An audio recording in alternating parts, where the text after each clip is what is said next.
চলে এলাম আমি রান্নাঘরে তোমাদের নিয়ে। তোমরা সবাই কেমন আছো? আশা করি তোমরা সবাই ভালো আছো। খুব গরম পড়েছে। আজকে আর একটা দেখো কি রান্না করছি আমি,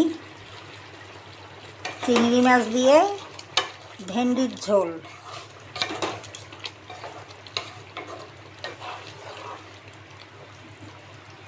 চিংড়ি মাছ দিয়ে ভেন্ডির ঝোল করছি। দেখো প্রথমে কড়াইতে তেল দিলাম, কালো জিরা শুকনো লঙ্কা ফোড়ন দিয়ে পেঁয়াজ একটু ভাজা ভাজা করে তারপর চিংড়ি মাছটা দিয়ে তারপর ভেন্ডি দিয়ে নেড়ে ছেড়ে একটু কষিয়ে তারপরে জল ঢেলে দিয়েছি, দিয়ে এই রান্না করছি এখন।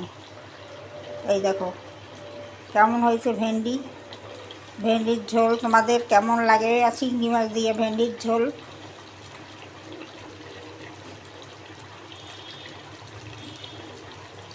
তোমরা হয়তো ভাবো একদিন লতির ঝোল, একদিন ভেন্ডির ঝোল এইসব দিদি রান্না করে, কিন্তু দেখো এখন সবার বাড়ি হচ্ছে বিরিয়ানি, পোলাও, ফ্রাইড রাইস, মাংস, কত কি রান্না হচ্ছে।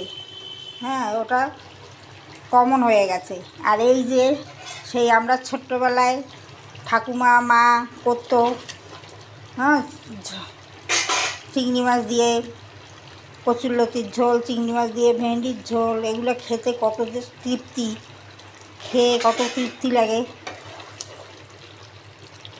এগুলো খেতে বেশি কষ্ট হয় না, গলায় দেবে চলে যাবে।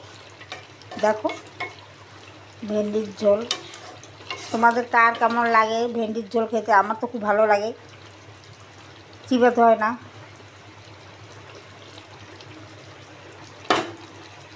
আর গরমে মাংস টাংস ভালো লাগে না।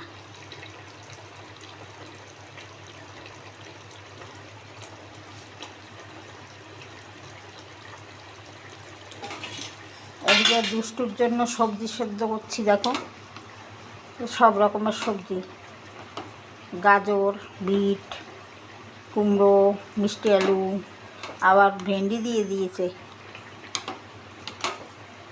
বাবু নাকি ভেন্ডি খাবে।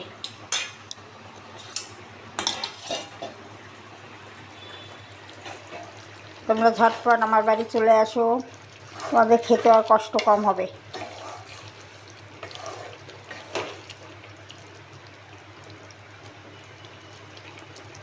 জিরে আর পোস্ত বাটা দিয়েছি। চিংড়ি মাছ দিয়ে না বেশি মশলা যায় না, একটু কাঁচা লঙ্কা একটু জিরে পোস্ত বাটা দিলেই হয়ে যায়।